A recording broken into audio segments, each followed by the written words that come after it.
క్రీస్తు యేసునందు ప్రియులైన సహోదరి సహోదరులకు ప్రభువైన యేసుక్రీస్తు వారి దివ్యనామములు శుభాలు.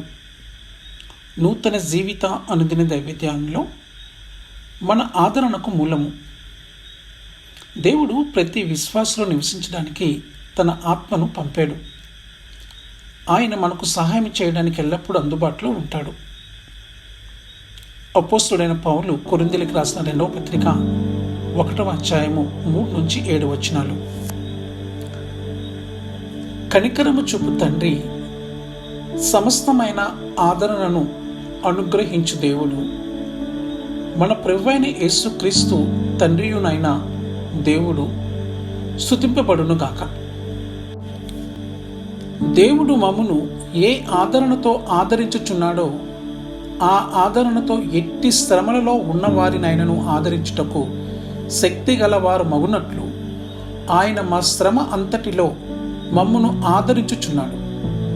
క్రీస్తు యొక్క శ్రమలు మాయందలాగు విస్తరించుచున్నవో అలాగే క్రీస్తు ద్వారా ఆదరణయు మాకు విస్తరించుచున్నది.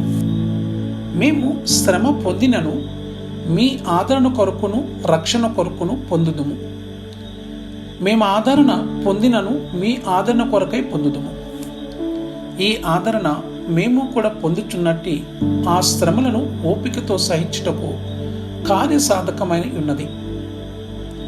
మీరు శ్రమలలో ఎలాగూ పాలివారై ఉన్నారో అలాగే ఆదరణలోనూ పాలివారై ఉన్నారని ఎరుగుదుము. గనుక మిమ్మను గూర్చిన మా నిరీక్షణ స్థిరమై ఉన్నది. లోకములో ఆదరణకు నిర్వచనము బాధను లేదా నిరాశను తగ్గించడము. అయితే దేవునికి భిన్నమైన అభిప్రాయం ఉంది. ఇది ఒక బోధనా సాధనము. మన విశ్వాసం ఉంచినప్పుడు మనం ఆత్మీయంగా పరిణితి చెందుతాము. కాబట్టి మన తండ్రి మన కష్టాలను తొలగించడు, బదులుగా వాటి ద్వారా పనిచేయడానికి ప్రోత్సాహాన్ని మరియు బలాన్ని ఇస్తాడు. దేవుడు తన ఆత్మను నమ్మే ప్రతి ఒక్కరిలో నివసించడానికి పంపాడు. అప్పుడు ఆయన ఆత్మ మన సహాయానికి మూలమై మన స్వంత హృదయ స్పందనకు దగ్గరగా ఉంటుంది.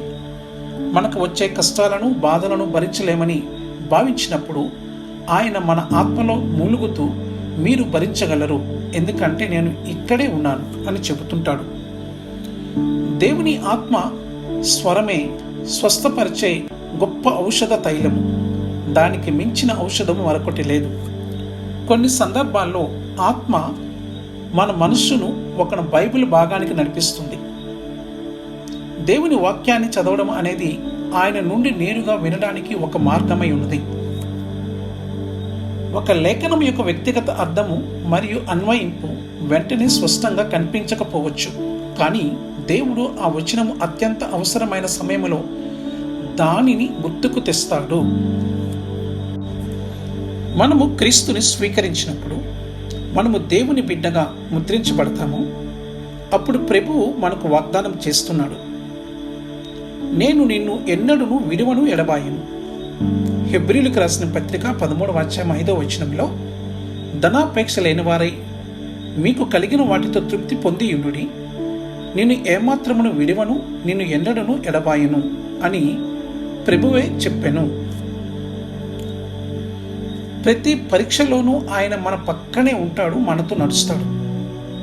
మరియు ఆయన సర్వవ్యాప్తి కాబట్టి మనకు సహాయం చేయడానికి మరియు ఓదార్చడానికి ఆదరించడానికి ఎల్లప్పుడూ అందుబాటులో ఉంటాడు. నా ప్రియ దేవుని బిడ్డ, దేవుడు తన ఆత్మను నీ హృదయానికి అందుబాటులో ఉంచాడు. నీవు చేయవలసింది హృదయాన్ని తెరిచి ఆయనను స్వీకరించడమే. ఆలస్యం చేయవద్దు, ఇప్పుడే ఆ పని చెయ్యు. దేవుడు నీకు సహాయం చేస్తాడు. అట్టి కృప దేవుడు నీకు దయచేయునుగాక. Amen. God bless you all.